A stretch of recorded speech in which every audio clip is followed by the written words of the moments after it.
ॐ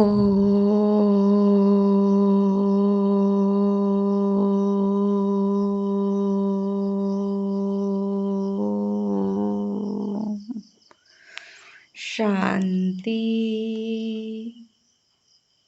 ৫-৯-২০২৪ প্রাতঃমুরলি। ওম শান্তি। বাপদাদা মধুবন। আজকে 5 September teachers day. 5ই September শিক্ষক দিবস দুনিয়াতে লৌকিকভাবে মানাবে।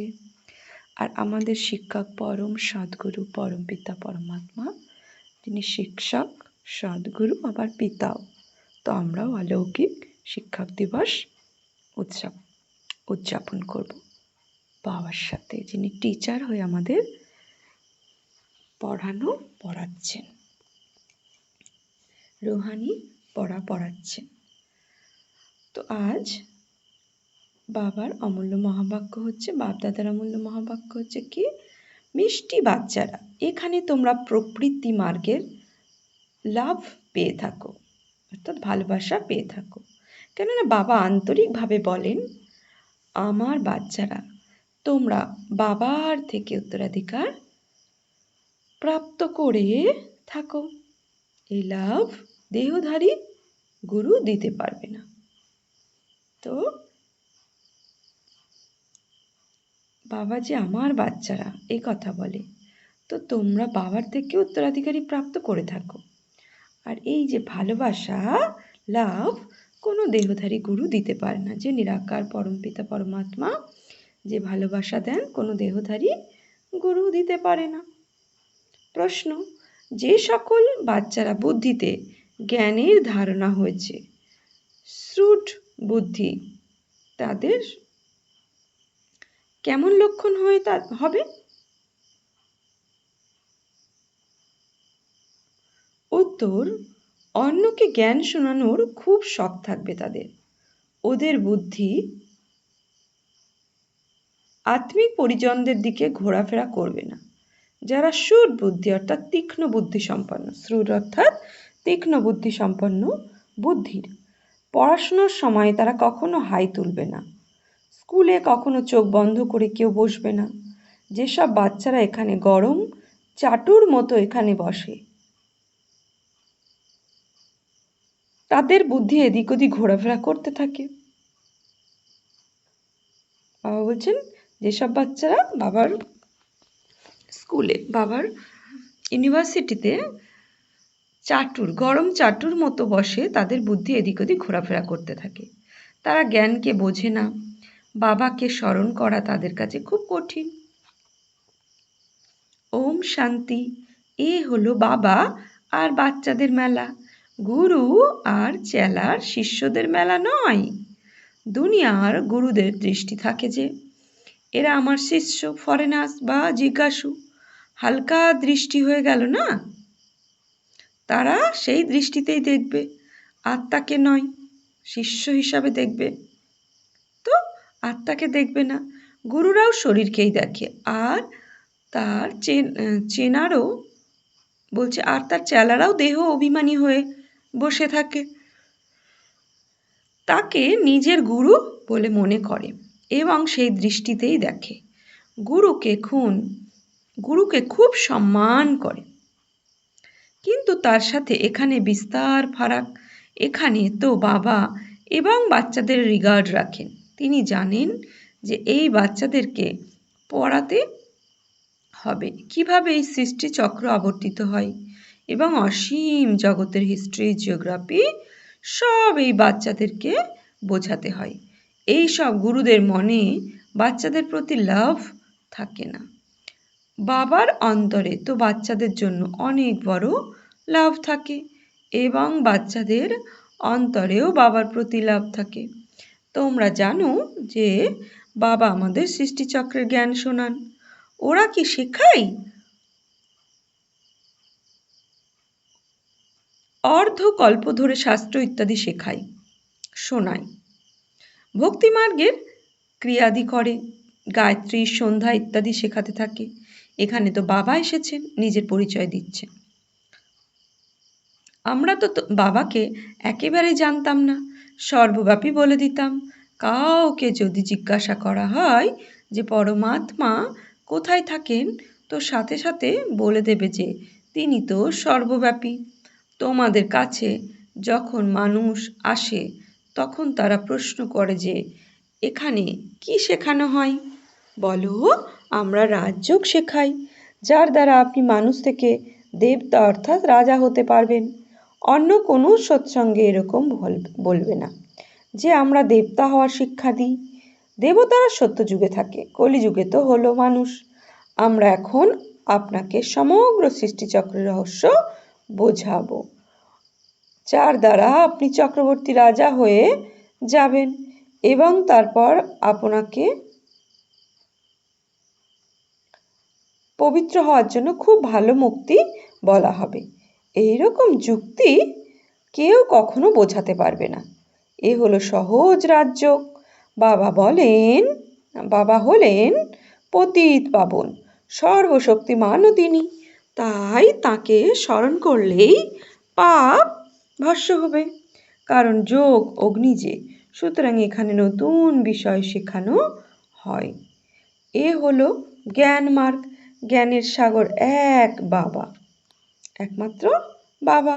জ্ঞান আর ভক্তি দুটো সম্পূর্ণ আলাদা। জ্ঞান শোনানোর জন্য বাবাকে জিজ্ঞাসা করতে হয়, কারণ তিনি হলেন জ্ঞানের সাগর। তিনি নিজে এসে নিজের পরিচয় দিয়ে বলেন যে আমি হলাম সকলের পিতা। আমি ব্রহ্মার দ্বারা সমগ্র সৃষ্টিকে পবিত্র বানাই। তাহলে বাবা সকলের পিতা, যিনি ব্রহ্মার দ্বারা এই দুনিয়াকে পবিত্র বানান। সত্যযুগ হলো পবিত্র দুনিয়া, কলিযুগ হলো পতিত দুনিয়া। এটা হলো সত্যযুগের আদি এবং কলিযুগের অন্তিমের মধ্যবর্তী সময় বা সঙ্গম যুগ। এটাকে লিপ যুগ বলা হয়। এই যুগে আমরা জাম্প দিই। বাবা বলছেন এই যুগে আমরা জাম্প অর্থাৎ লাফ দিই। কোথায়? পুরাতন দুনিয়া থেকে নতুন দুনিয়া অর্থাৎ কলিযুগ থেকে সত্যযুগে লাফ দিই। গোটা দুনিয়া ধীরে ধীরে সিঁড়ি দিয়ে নিচে নেমে এসেছে। এখন আমরা ছি দুনিয়া থেকে নতুন দুনিয়ায় একদম জাম্প দিচ্ছি, সরাসরি চলে যায় উপরে। পুরাতন দুনিয়াকে ত্যাগ করে আমরা নতুন দুনিয়ায় যাচ্ছি। বাবা বলছেন এসব হলো অসীমিত জাগতিক কথা। অসীমিত এই পুরনো দুনিয়াতে অনেক অনেক মানুষ, নতুন দুনিয়াতে তো খুব কম মানুষ থাকবে, তাকে স্বর্গ বলা হয়। ওখানে সকলেই পবিত্র থাকে। কলিযুগে তো সকলেই অপবিত্র। রাবণ অপবিত্র বানিয়ে দেয়। সবাইকেই বোঝানো হয় যে আমরা এখন রাবণ রাজ্য বা পুরাতন দুনিয়াতে রয়েছি। আসলে আমরা রাম রাজ্যে ছিলাম, যেটাকে স্বর্গ বলা হয়। তারপর কিভাবে আমরা 84 যেটাকে স্বর্গ বলা হয়, বলছে তারপর কিভাবে আমরা 84 বার জন্মগ্রহণ করে অধঃপতিত হয়েছি সেটা আমরা আপনাকে বোঝাবো। যে ভালো বিচক্ষণ ব্যক্তি হবে সে তাড়াতাড়ি বুঝে যাবে, আর বুদ্ধিতে ধারণ হবে না। সে গরম চাটুর মতো, অর্থাৎ গরম চাটুতে জল দিলে বাষ্প হয়ে উড়ে যায়, এদিকে ওদিকে দেখতে থাকে, অ্যাটেনশন দিয়ে শুনবে না। বলা হয় যে তুমি তো একেবারে গরম তাওয়া। হ্যাঁ, সন্ন্যাসীরাও যখন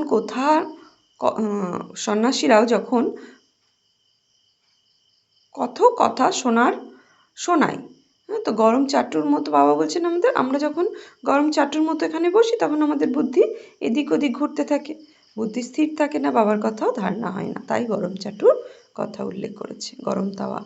তো সন্ন্যাসীরাও কত কথা শোনায়। তখন যদি কেউ ঢুলতে থাকে কিংবা অন্যদিকে অ্যাটেনশন থাকে, তখন তাকে হঠাৎ করে জিজ্ঞাসা করা হয় যে কি শোনানো হলো। বাবাও সবাইকে দেখেন, গরম চাটুতে জল পড়লে বাষ্পীভূত হয়ে উড়ে যায়, তাই না? বায়ু হয়ে জল কি হয়, বাষ্প হয়ে এদিক ওদিক উড়ে যায়।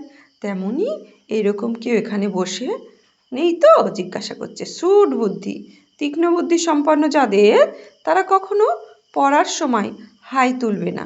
স্কুলে তো চোখ বন্ধ করে বসার কোনো নিয়ম থাকে না। জ্ঞান এতটুকুও বোঝে না। তাদের পক্ষে তো বাবাকে স্মরণ করা খুব কঠিন কাজ। তাই পাপ নাশ কিভাবে হবে?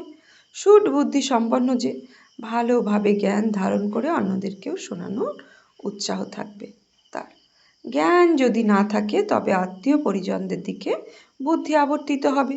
এখানে তো বাবা বলেন অন্য সব কিছু ভুলে যেতে হবে, অন্তিম সময় যেন কোনো কিছু স্মরণে না আসে।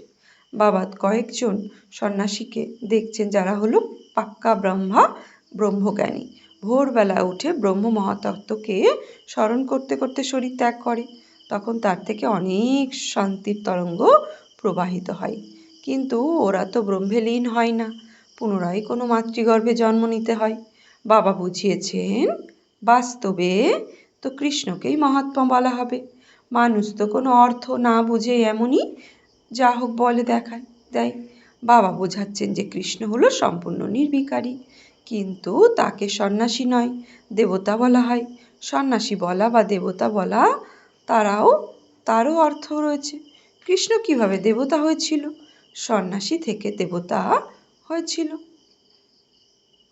অসীম জগতের থেকে সন্ন্যাস গ্রহণ করেছিল এবং নতুন দুনিয়াতে চলে গিয়েছিল। তো অসীম জগতের সন্ন্যাস হয়েছিল, অর্থাৎ সন্ন্যাস গ্রহণ করেছিল। আর তারপরে সত্যযুগের দেব আত্মা হয়েছিল, নতুন দুনিয়াতে গিয়েছিল। কিন্তু এই সন্ন্যাসীরা তো সীমিত জগতের সন্ন্যাস করে, অসীম জগতিক সন্ন্যাস করা ওদের পক্ষে সম্ভব নয়। তাই এই সীমিত জগতের মধ্যেই পুনরায় বিকারের দ্বারা জন্ম নিতে হয়। ওরা অসীম জগতের মালিক হতে পারবে না, রাজা রানী হবে না। অসীম জগতের সন্ন্যাস না হলে অসীম জগতের মালিকও হতে পারবে না, রাজা রানীও হবে না। ওদের ধর্মই হলো আলাদা। সন্ন্যাস ধর্ম আর দেবী দেবতা ধর্ম এক নয়। বাবা বলেন আমি অধর্মের বিনাশ করে দেবী দেবতা ধর্ম স্থাপন করছি। গীতাতে যে শ্লোক আছে, যদা যদা হি ধর্মস্য গ্লানির্ভবতি ভারত অভ্যুত্থান অধর্মস্য তথাত্মানং সৃজম অহম পরিত্রাণায় সাধুনাম বিনাশায় চ দুষ্কৃতম ধর্ম সংস্থাপনার্থায় সম্ভাবামি যুগে যুগে। অর্থাৎ বাবা বলেন যে আমি অধর্মের বিনাশ করতে এসেছি আর সৎধর্মের স্থাপনা করতে এসেছি। তো সৎধর্ম অর্থাৎ দেবী দেবতা ধর্ম। ওই জন্যই বলেছে ধর্ম সংস্থাপনার্থায় সম্ভাবামি যুগে যুগে। ধর্ম স্থাপনার অর্থে আমি আসি যুগে যুগে, অর্থাৎ কলি যুগের শেষে সত্য যুগের শুরু, ওই সঙ্গম যুগে যুগে বারবার আসেন। তাই বাবা বলছেন যে এই সব কিছু বিনাশ করে এক আদি সনাতন দেবী দেবতা ধর্ম স্থাপন করার জন্য আমাকেই আসতে হয়। ভারতে যখন সত্যযুগ ছিল তখন একটাই ধর্ম ছিল, সেই ধর্মটা অধর্মে পরিবর্তিত হয়ে গেছে। এখন তোমরা পুনরায় আদি সনাতন দেবী দেবতা ধর্মে স্থাপন করছো। যে যত বেশি পুরুষার্থ করবে সে তত উঁচু পদ পাবে। নিজেকে আত্মারূপে অনুভব করতে হবে। ঘর গৃহস্থে থেকে উঠতে বসতে যত বেশি সম্ভব অভ্যাস করে এটা রপ্ত করো। যেমন ভক্তরা ভোরবেলা উঠে নিরিবিলি স্থানে বসে মালা জপ করে, সেই রকমই তোমরাও সারাদিনে সারাদিনের হিসাব চেক করো। অমুক সময় এতক্ষণ স্মরণ করেছি, সারাদিনে এতক্ষণ স্মরণ করেছি। তাহলে টোটাল কতক্ষণ স্মরণ করেছো? ওরা তো ভোরবেলা উঠে মালা জপ করে। হয়তো কেউই সত্যিকারের ভক্ত নয়, বুদ্ধি বাইরে কোথাও না কোথাও ঘুরতে থাকে। এখন তোমরা বুঝে গেছো যে ভক্তি করে কোনো লাভ নেই। এটা হলো জ্ঞান মার্গ, এতে অনেক লাভ। এখন তোমরা ক্রমোন্নতি করছো। প্রতি মুহূর্তে বাবা বলতে থাকেন মন মনোভাব। গীতাতেও রয়েছে, কিন্তু এর অর্থ কেউই বলতে পারবে না, ওদের কাছে কোনো উত্তর নেই।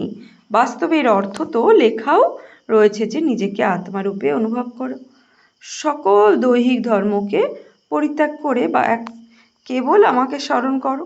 এটা হলো ভগবান উবাচু। কিন্তু ওদের বুদ্ধিতে রয়েছে কৃষ্ণই ভগবান। কৃষ্ণ তো দেহ ধারণ করে, অর্থাৎ পুনর্জন্ম নেয়। তাই তাকে কৃষ্ণ কিভাবে ভগবান বলা যাবে? সুতরাং সন্ন্যাসীদের প্রতি বাবার যে রকম দৃষ্টি থাকে, সন্ন্যাসী কিংবা অন্য কোনো গুরুর দৃষ্টি সেরকম হতেই পারে না। হয়তো গান্ধীজিকে বাপুজি বলা হয়, কিন্তু সেক্ষেত্রেও সে পিতা এবং সন্তানের সম্বন্ধ ছিল, সেটা বলা যাবে না। গান্ধীজির সাথে যে পিতার সন্তানের সম্বন্ধ ছিল এটা বলা যাবে না। সেও তো একজন সাকার ব্যক্তি ছিল। তোমাদেরকে বোঝানো হয়েছে যে নিজেকে আত্মারূপে অনুভব করো। এনার মধ্যে যে বাবা বসে আছেন, অর্থাৎ ব্রহ্মার দুই ভ্রুয়ের মাঝে যে বাবা বসে আছেন, তিনি হলেন অসীম জগতের বাপুজি।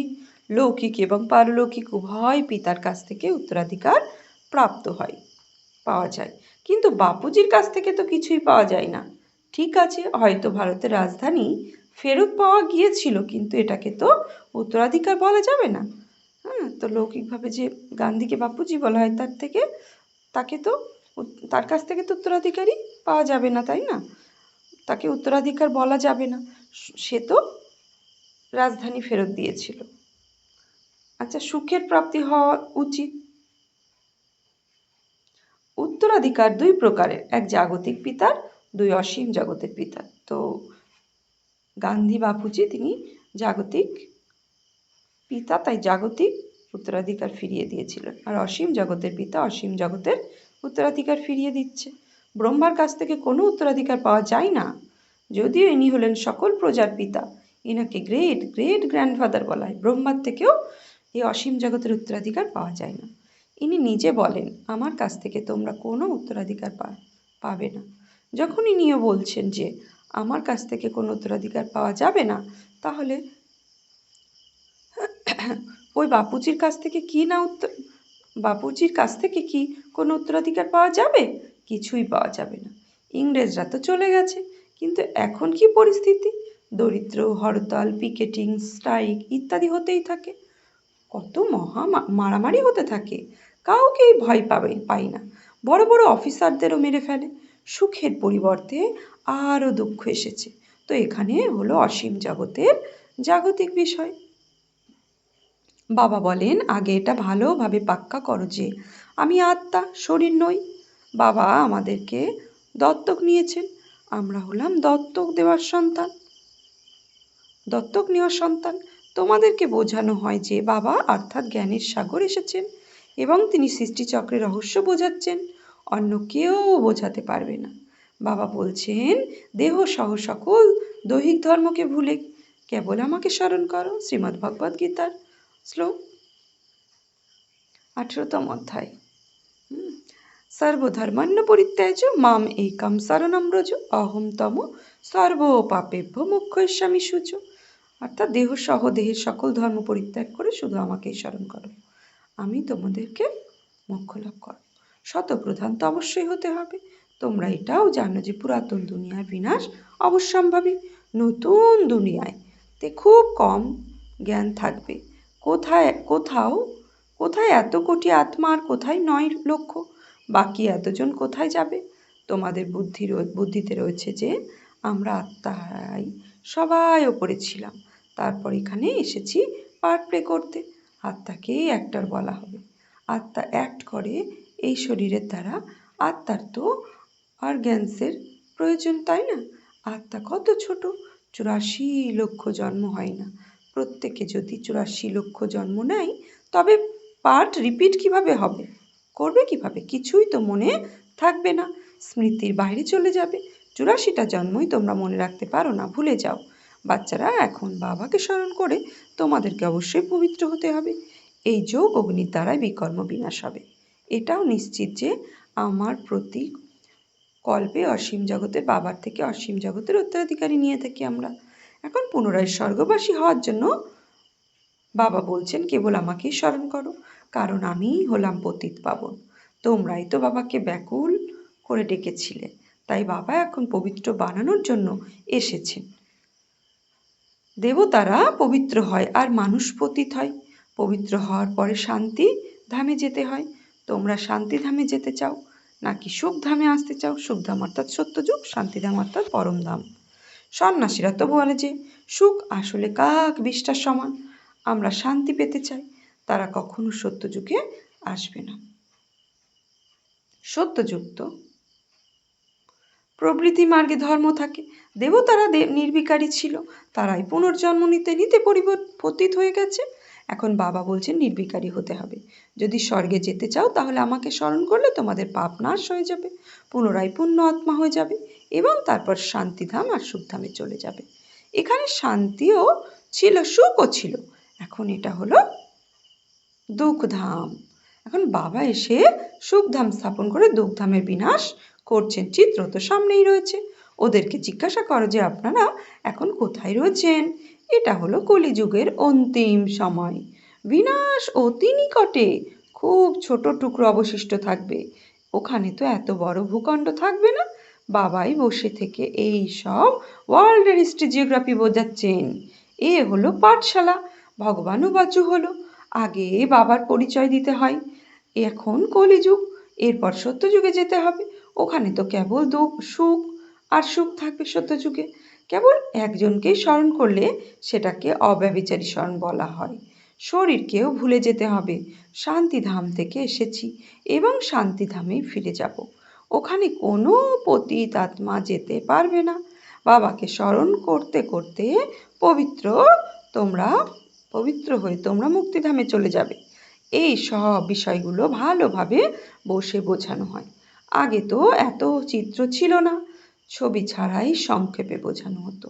এই পাঠশালাতে শিক্ষালাভ করে মানুষ থেকে দেবতা হতে হবে। এই জ্ঞান আসলে নতুন দুনিয়ার জন্য। এই জ্ঞান তো স্বয়ং বাবাই দেবেন, তাই না? বাচ্চাদের ওপরে বাবার দৃষ্টি থাকে। তিনি আমাদেরকে অর্থাৎ আত্মাদেরকে পড়ান। তোমরাও অন্যদেরকেও বোঝাও যে অসীম জগতের বাবা আমাদেরকে বুঝিয়েছেন যে তার নাম হলো শিব বাবা। কেবল অসীম জগতের পিতা বললেও সংশয় প্রকাশ করবে, কারণ এখানে চারিদিকে অনেক বাবা হয়ে গেছে। মিউনিসিপ্যালিটির মেয়রকেও বাবা বলা হয়। বাবা বলছেন আমি এনার ব্রহ্মার মধ্যেই আসি এবং আমার নাম হলো শিব। আমি এই রথের অর্থাৎ ব্রহ্মার শরীরের দ্বারাই তোমাদেরকে জ্ঞান শোনাই। একে আমি দত্তক নিয়েছি এবং নাম রেখেছি প্রজাপিতা ব্রহ্মা। ব্রহ্মাও আমার কাছে থেকে উত্তরাধিকারী পাই। আচ্ছা, মিষ্টি মিষ্টি হারানিধি বাচ্চাদের প্রতি মাত পিতা বাপ দাদা স্মরণে স্নেহ সুমন আর সুপ্রভাত। আত্মাদের পিতা তার আত্মারূপী বাচ্চাদের জানাচ্ছে নমস্কার। আমরা আত্মারূপী বাচ্চারা আত্মারূপী বাপ দাদাকে জানাচ্ছি নমস্কার, সুপ্রভাত, ধন্যবাদ। ধারণার জন্য মুখ্য সার এখন হলো পুরাতন দুনিয়া থেকে নতুন দুনিয়ায় জাম দেওয়ার সময়। তাই পুরাতন দুনিয়ার প্রতি সম্পূর্ণ সন্ন্যাস গ্রহণ করতে হবে। একে বুদ্ধির দ্বারা ভুলতে হবে। 2, পড়াশোনার প্রতি সম্পূর্ণ অ্যাটেনশন দিতে হবে। স্কুলে চোখ বন্ধ করে বসে থাকার নিয়ম নেই। খেয়াল রাখতে হবে যাতে পড়ার সময় বুদ্ধি এদিক ওদিক ধাবিত না হয় এবং হাই না ওঠে। শোনার সঙ্গে সঙ্গেই যেটা ধারণ হয়ে যায়। বরদান, আত্মিক নেশার দ্বারা পুরনো দুনিয়াকে ভুলে গিয়ে স্বরাজ্য তথা বিশ্বরাজ্য অধিকারী হব। আত্মিক নেশার দ্বারা পুরনো দুনিয়াতে ভুলে গিয়ে স্বরাজ্য ও তথা বিশ্বরাজ্য অধিকারী ভব। সঙ্গম যুগে যারা বাবার উত্তরাধিকারের অধিকারী আছে তারাই স্বরাজ্য বিশ্বরাজ্যের অধিকারী হয়। আজ স্বরাজ্য অর্থাৎ স্বয়ং কর্মেন্দ্রিয়ের ওপর কন্ট্রোল, নিজের রাজত্বকে সামলানো, মন বুদ্ধি সংস্কার আর স্থূল কর্মেন্দ্রিয় এর ওপর রাজত্ব করা, এটাই স্বরাজ্য। আজকালের কথা এরকম অধিকারী আত্মারা আত্মিক নেশাতে থাকে আর নেশা পুরনো দুনিয়াকে সহজেই ভুলিয়ে দেয়। অধিকারী কখনো কোনো বস্তুর ব্যক্তির সংস্কারের অধীন হতে পারে না। তাদেরকে লৌকিক কথা ছাড়তে হয় না, শতই ত্যাগ হয়ে যায়। স্লোগান, প্রতিটি সেকেন্ডে প্রতিটি শ্বাস প্রতিটি খাজানাকে সফলকারী সফলতা মূর্তি হয়ে ওঠো। তো আজকে সমান নেব আমি সফলতা মূর্ত আত্মা। ও